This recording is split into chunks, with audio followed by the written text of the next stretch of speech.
Hi friends, welcome back to Rani's kitchen. నేను మీ రాణి. Friends, ఈరోజు recipe ribbon pakodi అండి. ఈ రిబ్బన్ పకోడీ అనేది షాప్లో కొన్న టేస్ట్తో క్రిస్పీగా టేస్టీగా రావాలి అంటే నేను చూపించిన కొలత ప్రకారం పిండిని తీసుకోండి. అచ్చం షాప్లో కొన్న దానికన్నా కూడా చాలా టేస్టీగా క్రిస్పీగా ఉంటుంది. ఒక్కసారి నేను చెప్పిన కొలత ప్రకారం పిండిని కలిపినట్లయితే ఎన్ని కేజీల పిండి అయినా కూడా మీరు ఈజీగా చేసేయగలుగుతారండి. ఆ ప్రాసెస్ అంతా చూద్దాం. వీడియోని స్కిప్ చేయకుండా లాస్ట్ వరకు చూడండి. ఇంకా ప్రాసెస్లోకి వెళ్ళిపోదాం. ఇంగ్రీడియంట్స్ని ఒకసారి చూడండి. 1.5 కప్పుల వరకు పొడి బియ్యం పిండి తీసుకోండి. అరకప్పు వరకు శనగపిండి తీసుకోండి. పావు కప్పు వరకు పుట్నాల పప్పుని, 2-3 టేబుల్ స్పూన్లు తెల్ల నువ్వుల్ని, 1/2 టీ స్పూన్ జీలకర్రని, పావు టీ స్పూన్ వాము తీసుకోండి. ఇప్పుడు మిక్సీ జార్ తీసుకుని దానిలోకి పావు కప్పు పుట్నాల పప్పుని కూడా వేసుకోండి. ఇది గ్రైండ్ చేస్తే అరకప్పు వరకు వస్తుందండి. ఇప్పుడు ఒక 1/2 టీ స్పూన్ జీలకర్రని కూడా జార్లో వేసుకోండి. ఒక 1/2 టీ స్పూన్ సాల్ట్ కూడా జార్లో వేసుకుని ఇవి 3 కూడా మెత్తని పిండిలాగా గ్రైండ్ చేయండి. ఇలా గ్రైండ్ అయిన పిండి అంతా కూడా జల్లించుకుందాం. ఇప్పుడు ఒక గిన్నెని తీసుకోండి. మిక్సింగ్ బౌల్ తీసుకుని దానిలో జల్లెడ పెట్టుకోండి. మనం ముందుగా గ్రైండ్ చేసి పెట్టుకున్న పుట్నాల పప్పు పొడి అంతా కూడా పిండి అంతా కూడా అలా జల్లెడలో వేసుకోండి. అలాగే 1.5 కప్పుల పొడి బియ్యం పిండి కూడా జల్లెడలో వేసేసుకోండి. ఇవి కొంచెం జల్లించిన తర్వాత అరకప్పు శనగపిండి కూడా ఇదే జల్లెడలో వేసుకుని జల్లించుకుందాం. ఇది కొంచెం కిందకి దిగిన తర్వాత శనగపిండిని కూడా వేసి బాగా జల్లించండి. ఎక్కడా కూడా బియ్య పిండిలో పలుకులు అనేవి కానీ శనగపిండిలో పలుకులు అనేవి కానీ ఏమైనా ఉంటే కనుక జల్లెడలోకి వచ్చేస్తాయండి. ఇలా పొడి పొడిగా జల్లించుకున్నట్లయితే స్నాక్స్ అనేవి క్రిస్పీగా గుల్లగా టేస్టీగా వస్తాయి. ఇంగ్రీడియంట్స్ని జల్లించుకున్నాం కదా. ఇప్పుడు 4-5 టేబుల్ స్పూన్లు తెల్ల నువ్వుల్ని వేసుకోండి. అలాగే ఒక పావు టీ స్పూన్ వరకు వాము వేసుకోండి. మనం గ్రైండ్ చేసుకున్నప్పుడు పుట్నాల పప్పులో సాల్ట్ వేసాం కదండి. ఇప్పుడు ఒక టీ స్పూన్ కారం వేస్తున్నాను. ఇవన్నీ కూడా పొడి ఇంగ్రీడియంట్స్ అన్నీ ఒకసారి గరిటెతో బాగా కలుపుదాం.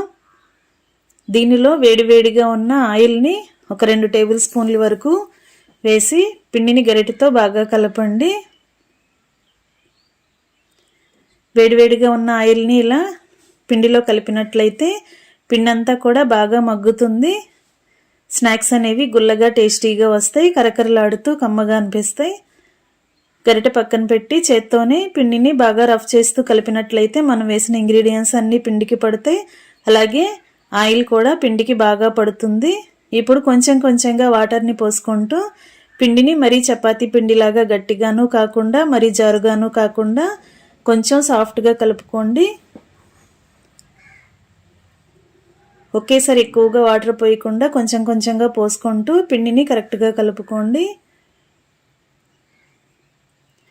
పిండి కలిపిన తర్వాత కొంచెంగా పిండిని టేస్ట్ చూసుకోండి. సాల్ట్ కానీ మీ టేస్ట్కి తగ్గట్టుగా లేకపోతే మరొకసారి కలిపి యాడ్ చేసుకుని పిండి ముద్ద అంతా కూడా ఈ విధంగా ప్రిపేర్ చేయండి. ఇప్పుడు మురుకుల గొట్టం తీసుకుని రిబ్బన్ పకోడీ ప్లేట్ని లోపల వేసుకుని గొట్టం లోపల అంతా కూడా బ్రష్తో కానీ చేత్తో కానీ ఇలా ఆయిల్ని అప్లై చేయండి. ఇప్పుడు కలిపి పెట్టుకున్న పిండిని కొంచెంగా తీసుకుని గొట్టం లోపల పెట్టుకుందాం.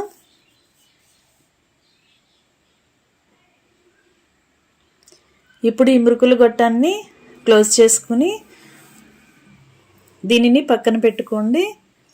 ఈ విధంగా మనం రిబ్బన్ పకోడీని ఒత్తుతున్నప్పుడు మనం టైట్ చేసిన వెంటనే కూడా పిండి అనేది ఈ విధంగా లూజుగా కిందకి రావాలండి. మరీ గట్టిగా పిండిని కలిపామంటే ఒత్తుకోవటానికి కష్టంగా అనిపించడమే కాకుండా స్నాక్స్ అనేవి గట్టిగా వచ్చేస్తే తింటున్నప్పుడు అంత టేస్టీగా అనిపించవు. పిండి కొంచెం లూజుగా కలపండి, మరీ జారుగా కాకుండా కొంచెం సాఫ్ట్గా కలుపుకొని ఇంకా డీప్ ఫ్రైకి ఆయిల్ పోసుకుని కళాయిని స్టవ్ మీద పెట్టుకుని ఆయిల్ కాగిన తర్వాత ఫ్లేమ్ని మీడియంలోకి పెట్టుకుని ఇలా పకోడీని ఒత్తుకుని 2 వైపులా క్రిస్పీగా ఫ్రై అయిన తర్వాత అన్నీ చేయటం కంప్లీట్ అయిన తర్వాత స్టవ్ ఆఫ్ చేసుకుని వేడివేడి రిబ్బన్ పకోడీని పిల్లలకి ఫ్యామిలీకి సర్వ్ చేయటమే. నేను చెప్పిన కొలత ప్రకారం ఒక్కసారి మీరు కూడా కుక్ చేసి చూడండి, మీకు కూడా ఈ రెసిపీ బాగా నచ్చుతుందండి.